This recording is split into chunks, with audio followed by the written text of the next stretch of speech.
Subscribe करें हमारे YouTube channel साधना gold को और पाएं वीडियो सबसे पहले। और हाँ, बेल आइकन दबाना ना भूलें। धर्म के लिए अपने शरीर को संयम में रख करके उसको तपाना ही तप है। ठंडियों में कैसी भी ठंडी पड़े, हमें अपने समय से उठ करके अपने भजन साधन में लगना है। तो अपने धर्म के निर्वाह के लिए वो सर्दी गर्मी सहना, वो गर्मी सर्दी के द्वंद्व आदि को सहन करके भी अपने नियम में दृढ़ रहना, वो तप है। अपने नियम में दृढ़ बने रहना, नियम को शिथिल ना करना, त्याग ना करना। हम लोग क्या करते हैं, थोड़ी सी ठंडी हुई तो बोले अरे अब आज तो बहुत ठंडे, अब आज रहने दो, आज भगवान की सेवा बाद में हो जाएगी। थोड़ा सा बरसात हुई, ये मंदिर जाने का नियम है, बिहारी जी बोले अरे आज तो बहुत वर्षा हो रही है, गलियों में भी जगह जगह पानी भरा होगा, अब आज रहने दो। है भैया, नियम वह है जो कठिन से कठिन परिस्थिति में भी निभाया जाए, वही तो नियम है। सामान्य स्थिति में तो हम सभी स्नान करके भोजन करते हैं, मान लीजिए। अब हमारा नियम है कि बिना स्नान के भोजन नहीं करेंगे। अब कहीं फंस गए, रेलगाड़ी में यात्रा में फंसे हैं, अथवा हॉस्पिटल में फंस गए, कहीं मार्केट में फंस गए, तो क्या करें? बोले अब आज कोई बात नहीं है, फंस गए तो बगैर नहाए खा लो, तो नियम खंडित हो गया। नहीं, चाहे जितनी कठिन परिस्थिति आ जाए, हम अपने नियम का त्याग ना करें। और कठिन परिस्थिति में जब हम कोई नियम निभाते हैं तो देखना कोई ना कोई चमत्कार अवश्य होता है। भगवान भाई कोई चमत्कार दिखला देते हैं। कैसा चमत्कार? आचार्य जी, हमारे जो रमण रेती वाले महाराज जी हैं, कार्षणी महाप्रभु जी, इनके जीवन अभी तो वर्तमान में विराजे हैं महाराज जी। एक जीवन की घटना है कि इनका कुछ नियम है पाठ करने का। तो एक बार कहीं विदेश से यात्रा में, हवाई यात्रा करके आ रहे थे।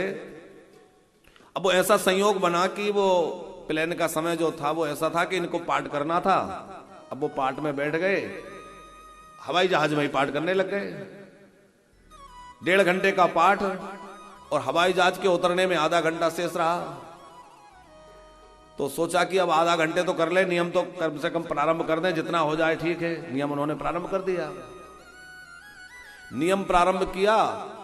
संयोग ऐसा बना कि जहां हवाई अड्डे पर हवाई जहाज को उतरना था, वहां उतरने की अनुमति नहीं मिली। 1 घंटे तक हवाई जहाज जहां तहां चक्कर लगाता रहा। महाराज जी का पाठ पूरा हो गया, थोड़ी देर बाद ही सिग्नल मिल गया और हवाई जहाज उतर गया। महाराज जी ने सबको सुनाया, बोले ये है तब की उसकी महिमा किसकी? नियम की। नियम नहीं त्यागा, हवाई जहाज को उतरने की अनुमति नहीं मिली।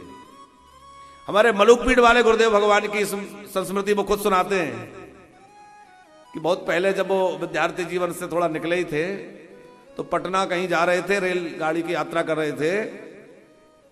तो कोई ज्यादा परिकर साथ उस समय नहीं चलता था, महाराज जी जा रहे थे। तो महाराज जी सुनाते हैं कि हम अपना कमंडल, अपनी झोली लेकर के अकेले ही जा रहे थे, पटना जाना था। तो तूफान एक्सप्रेस कोई जाती, उसमें बैठे थे। तो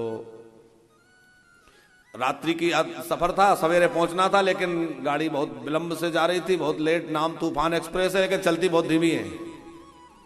तो खड़ी रही। सवेरा हो गया, 10 बज गए, 11 बज गए। महाराज जी कहते हैं बहुत प्यास लगी, पानी पीने की बड़ी इच्छा हो।